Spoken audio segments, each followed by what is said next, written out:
Breaking లో చూస్తున్నాం. అంబేద్కర్ కోనసీమ జిల్లా పి గన్నవరంలో విషాదం చోటు చేసుకుంది. విలస గ్రామంలో కిరాణా షాపులో దీపావళి మందు సామాగ్రి పేలింది. ఈ ప్రమాదంలో భార్యాభర్తలు మృతి చెందారు. కుమారుడికి తీవ్ర గాయాలయ్యాయి. చికిత్స నిమిత్తం ఆసుపత్రికి తరలించారు.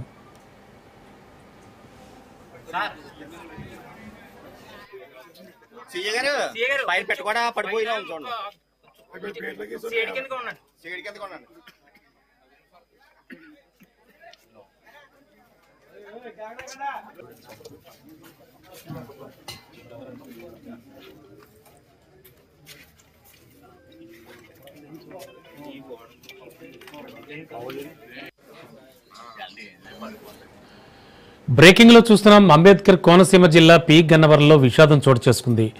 విలస గ్రామంలో కిరాణా షాపులో దీపావళి మందు సామాగ్రి పేలింది. ఈ ప్రమాదంలో భార్యాభర్తలు మృతి చెందారు. కుమారుడికి తీవ్ర గాయాలయ్యాయి. చికిత్స నిమిత్తం ఆసుపత్రికి తరలించారు.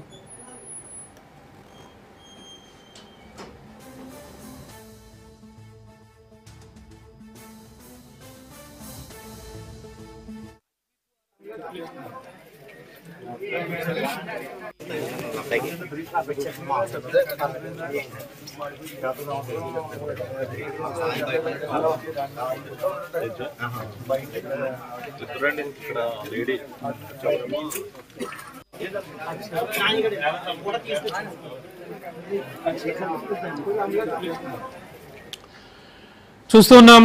అంబేద్కర్ కోనసీమ జిల్లా పి గన్నవరంలో విషాదం చోటు చేసుకున్న ఘటన. విలస అనే గ్రామంలో కిరాణా షాపులో దీపావళి మందు సామాగ్రి పేలింది. ఈ ప్రమాదంలో భార్యాభర్తలు మృతి చెందారు. కుమారుడికి తీవ్ర గాయాలయ్యాయి. చికిత్స నిమిత్తం అతన్ని ఆసుపత్రికి తరలించారు. మరింత అదనపు సమాచారం అందించడానికి మా కరెస్పాండెంట్ దత్తు సిద్ధంగా ఉన్నారు. దత్తు, ఏం జరిగింది? యాక్చువల్గా ఈ ఘటన పూర్వపరాలేంటి? రమణ, ఈ అంబేద్కర్ కోనసీమ జిల్లా ఐనివిల్లు మండలం విలస గ్రామం అంటారు. ఇది చిన్న కుగ్రామం. ఇందులో కిరాణా కొట్లో దీపావళికి సంబంధించి ముందుగా తీసుకొచ్చిన సామాన్గా అవ్వచ్చు, లేకపోతే గత సంవత్సరం అమ్ముడవపోయిన సామాన్ని నిల్వ ఉంచారు. ఇది అక్రమంగా నిల్వ ఉంచారని చెప్పుకోవచ్చు. ఇది ఇంట్లోకి భార్యాభర్తలు, దంపతులు, అలాగే కొడుకు ఒకరు ఉన్నారు. ఈ ముగ్గురు వ్యక్తులు అందులో నివసిస్తూ ఉంటారు. వారు ఒక్కసారిగా ఇంట్లోకి మన ప్రమాదం దేని మీద ఎందువల్ల సంబంధించిన విషయం ఇంకా పూర్తిగా వివరాలు తెలిసి ఉంది. ఇది షార్ట్ కొద్దిసేపటి క్రితమే జరిగింది. ఆ ఇంట్లో ఉన్న సామాను ఒక్కసారిగా అంటుకోవడం, దీపావళి సామాన్లు పటాసులు అన్ని పేలిపోవడంతో భార్యాభర్తలు అక్కడికక్కడే చనిపోవడం జరిగింది. పక్కనే ఉన్నటువంటి ప్రహారీ గోడ కూడా కూలిపోయింది. ఈ భార్యాభర్తలు ఇద్దరు కూడా గోడ కూలిపోవడంతోనే, అంటే ఈ దీపావళి సామాన్ అంటుకోవడం, ఆ హడావుడి, ఆ కంగారులో వారు పక్కకు పరిగెట్టి ఉండొచ్చు.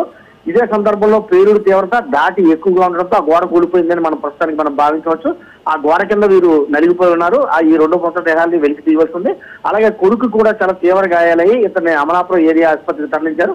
అతని పరిస్థితి కూడా విషమంగా ఉన్నట్టు తెలుస్తుంది. ప్రస్తుతానికి అయితే కనుక రెవెన్యూ యంత్రాంగం, పోలీసు యంత్రాంగం వచ్చింది. రెస్క్యూ టీం కూడా వచ్చి ఎవరైతే చనిపోయి భార్యాభర్తలు ఉన్నారో వారిని ఆ మృతదేహాలను బయటికి తీయడానికి చర్యలు ప్రారంభించారు. అయితే అక్రమంగా బాణసంచా నిల్వ ఉంచారా, లేకపోతే లైసెన్స్డ్ గా వచ్చి అంటే రాబోయే దీపావళికి సంబంధించి ముందుగా తీసుకొచ్చి పెట్టుకున్నారా, లేకపోతే గత సంవత్సరం దీన్ని అట్టే పెట్టారన్న దాని మీద పూర్తి దర్యాప్తు రావాల్సింది. ప్రస్తుతం అయితే కనుక ఒక్కసారిగా ఈ పేలుడు తీవ్రత అధికంగా ఉండడంతో చుట్టుపక్కల ప్రాంతాల ప్రజలు కూడా అడగిపోయారు. ఒక్కసారిగా ఎప్పుడు లేని ప్రశాంతంగా ఉండే ఈ కోనసీమలో ఈ విధంగా చోటు చేసుకోవడం, అదోడు ఇద్దరు భార్యాభర్తలు చనిపోవడం మాత్రం చాలా విషాద సంఘటనగా చెప్పుకోవచ్చు. రమణ, ఓకే, అంటే తప్పించుకునే స్థాయి, అంటే తప్పించుకునేటువంటి పరిస్థితి లేదా అక్కడ? ఎందుకని చనిపోవాల్సి వచ్చింది? ఆ స్థాయిలో నిల్వ ఉంచారనుకోవచ్చా? అలాగే ఒకవేళ ఇరుకైన గదుల మీరు పంపిణీ విజువల్స్ లో చూస్తే కొన్నవే డౌట్స్ కూడా వస్తున్నాయి. దత్తు, రానా, మీరు ఏదైతే సందేహిస్తున్నట్టుగా ఖచ్చితంగా చెప్పొచ్చు. అది ఇరుకైన గదులు, చిన్న కిరాణా కొట్టు. ఆ కిరాణా కొట్టులో ఉన్నటువంటి సామాన్లతో పాటు, అంటే నిత్యావసర వస్తువులు వారు అమ్ముతూ ఉంటారు.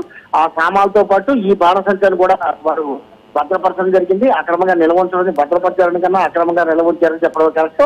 అయితే ఈ సందర్భంలో ఒక్కసారిగా పేలుడు, అంటే ఏమైనా ఎలక్ట్రికల్ షార్ట్ సర్క్యూట్ మూలంగా పేలుడు వచ్చిందా, లేకపోతే ఇంట్లో గ్యాస్ కి సంబంధించి ఏమైనా ఉందా, లేకపోతే ఈ కేర్లెస్ స్మోకింగ్, అంటే ఆ ఇంట్లో వ్యక్తులు ఏమైనా సిగరెట్ తాగేసి అందులో పడేస్తున్నారా, లేకపోతే ఏం జరిగింది అన్నది ఇంకా క్లారిటీ రావాల్సింది. ఇరుకు గదులు కావడంతో వారు తప్పించుకోవడం కూడా అవకాశం లేకుండా పోయింది. బయటికి వద్దామన్న ఈ లోపుగా మార్గం పక్కన గోడ కూలిపోవడం, ఈ గోడ కూలిపోవడంతో అంటే సీన్ ఆఫ్ సిచ్యువేషన్ చూసుకుంటే కనుక ఈ భార్యాభర్తలు ఇద్దరు కూడా గోడ పక్కనే, ఆ గోడ భార్యాభర్తలు చనిపోయి ఉండగా వారి మీద గోడ కూలింది. ఈ నేపథ్యంలో వీరు ఈ ప్రమాదం జరిగిన వెంటనే బయటికి పడడానికి వారు ప్రయత్నం చేసి ఉండొచ్చు. ఆ సందర్భంలో గోడ కూడా ఈ పేలుడు దాడికి పడిపోయి ఉండొచ్చు. ఆ సందర్భంలో వారు చిక్కుకుని ఉన్నారని మనం ప్రస్తుతానికి భావించాలి. అయితే ప్రమాదం ఏ విధంగా జరిగింది, ఎందుకు జరిగింది అన్న విషయం తెలియాలంటే ఏదైతే క్షతగాత్రుడిగా ఉన్నటువంటి కొడుకు ఉన్నాడు, ఆ కొడుకు ఆసుపత్రిలో ఉన్నాడు, ప్రజెంట్ చికిత్స అందుతోంది. అతను చెప్పిన తర్వాత కానీ మనం పూర్తి వివరాలు సరిగ్గా చెప్పలేము. అధికార యంత్రాంగం కూడా వాటిని ఆ యొక్క దర్యాప్తులోనే క్రోడీకరించవలసి ఉంటుంది. Ramana. Okay Dattu, thank you.